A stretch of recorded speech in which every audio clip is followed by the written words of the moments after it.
नमस्कार, मेरा नाम डॉक्टर श्वेताब वर्मा है। मैं मेदांता अस्पताल लखनऊ में एसोसिएट डायरेक्टर स्पाइन सर्जरी का हूँ। अक्सर कई पेशेंट हमारे पास स्पाइन संबंधी समस्याएं लेकर के आते हैं और उनमें से कई पेशेंट्स को हमें ऑपरेट भी करना पड़ता है और इस ऑपरेशन के दौरान हमें कई बार स्पाइन में इम्प्लांट्स भी लगाने पड़ते हैं।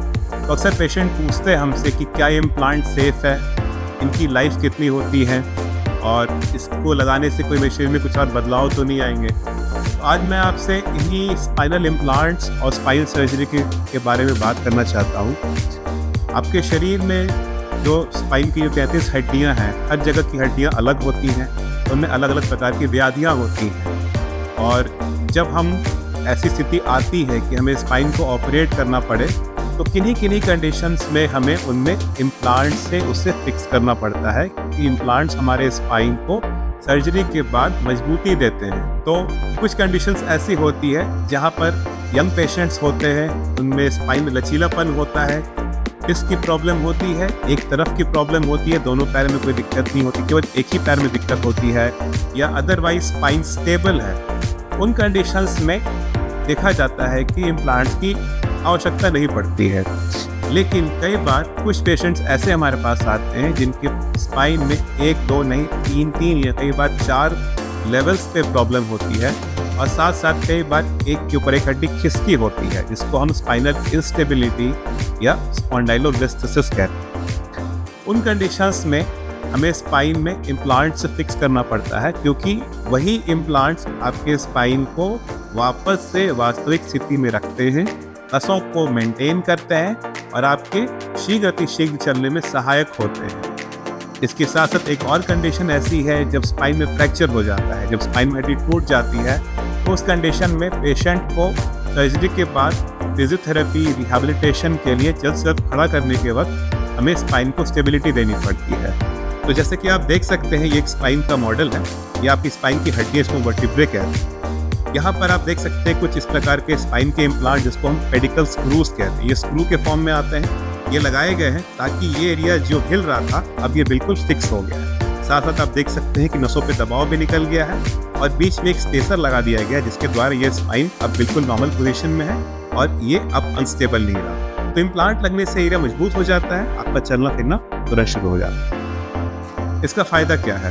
जब स्पाइन में इम्प्लांट्स लग जाते हैं तो उस प्रॉब्लम सेगमेंट को, उस मोशन सेगमेंट को मजबूती मिल जाती है और साथ साथ जो नसों को हमने डिकम्प्रेस किया है वो भी आगे और क्षति होने से उनको बचने में सहायता मिलती है।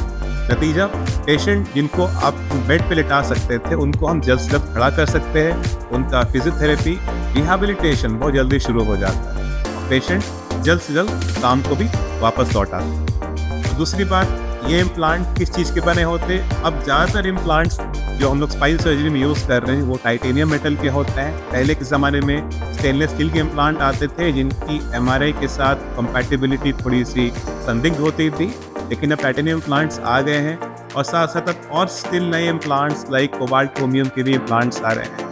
बहुत सारे नए मटीरियल्स जैसे जैसे विज्ञान प्रगति करता जा रहा है वो आ रहे हैं। ये आपकी बॉडी में बिल्कुल इनर्ट होते हैं, इनको निकलवाने की आवश्यकता जल्दी पड़ती नहीं है। जब तक इम्प्लांट लूज न हो जाए या कुछ और कारण से इम्प्लांट ढीले हो रहे हैं या स्किन में इन्फेक्शन हो रहा है, तभी उस स्थिति में इम्प्लांट को निकलवाने की आवश्यकता होती है। अन्यथा इस इम्प्लांट के साथ आप जीवन आराम से व्यतीत कर सकते हैं। साथ साथ कई लोग कहते हैं कि इम्प्लांट डालने से क्या मेरे शरीर में कुछ और बदलाव आएंगे? तो ऐसा संभव है कि जब आपके कमर की हड्डी में अगर हम इम्प्लांट्स लगा रहे हैं, जिस एरिया को हम फिक्स करते हैं उसके ऊपर के एरिया पे लोड ज़्यादा पड़ सकता है, क्योंकि अब जो एरिया फिक्स हो गया है वो लोड नहीं लेता है, लोड ऊपर के एरिया में ज़्यादा पड़ता है। तो थ्योरेटिकली ऐसा देखा गया है, जिसको हम कहते हैं एडजेसेंट सेगमेंट डीजनरेशन। फ्यूचर में कभी जाकर के ऊपर के लेवल्स में डिस्क में प्रॉब्लम आ सकती है, बट उसकी भविष्यवाणी अभी से नहीं की जा सकती। लेकिन हमारी स्पाइन इतनी फॉरगिविंग है, हमारे स्पाइन में इतने सारे मोशन सेगमेंट्स हैं कि प्रैक्टिकली देखा गया है कि पेशेंट्स आराम से अपना पूरा जीवन निकाल लेते हैं और इसीलिए हमें हिचकिचाने की आवश्यकता नहीं है कि इम्प्लांट लगने से कोई बहुत नुकसान हो जाएगा या हमारी स्पाइन बिल्कुल जाम हो जाएगी। ऐसा नहीं है, हमारी स्पाइन में फ्लेक्सिबिलिटी होती है। सर्जरी के बाद अगर हम प्रॉपर फिजियोथेरेपी करा रहे हैं तो फिर हमें ये दिक्कत नहीं आएगी। साथ साथ अगर स्पाइन में इन्फेक्शन हो गया है और इम्प्लांट्स लगे हैं तो तुरंत से इम्प्लांट निकालने की आवश्यकता नहीं होती है, क्योंकि बैक्टीरिया जो होते हैं वो बायोफिल्म पर बनाते हैं, तो उससे इम्प्लांट बचा रहता है। वेरी वेरी रेयर कंडीशंस में जब इन्फेक्शन इतना ज़्यादा है स्पाइन में, तभी इम्प्लांट को निकालते हैं, नहीं तो इम्प्लांट एक इनर्ट चीज़ है, टाइटेनियम मेटल के हैं और आपकी स्पाइन को पूरी तरह स्टेबल रखते हैं। कहने का तात्पर्य यह है कि स्पाइन सर्जरी और इम्प्लांट्स का बहुत ही अटूट रिश्ता है। कई बार स्पाइन में स्कोलियोसिस, जो बच्चे विकृत हो जाते हैं, उनमें इतने सारे इम्प्लांट्स लगाते हैं और वो पेशेंट्स आगे चल के बेस्ट लाइफ भी बिताते हैं, अपना पूरा जीवन बिताते हैं, कोई दिक्कतें नहीं आती। तो हमें डरना नहीं चाहिए, हिचकिचाना नहीं चाहिए। जो भी इम्प्लांट लगते हैं वो आपकी स्पाइन को स्टेबिलिटी देते हैं और इससे आपको आगे पीछे में कोई प्रॉब्लम नहीं आएगी। नमस्ते।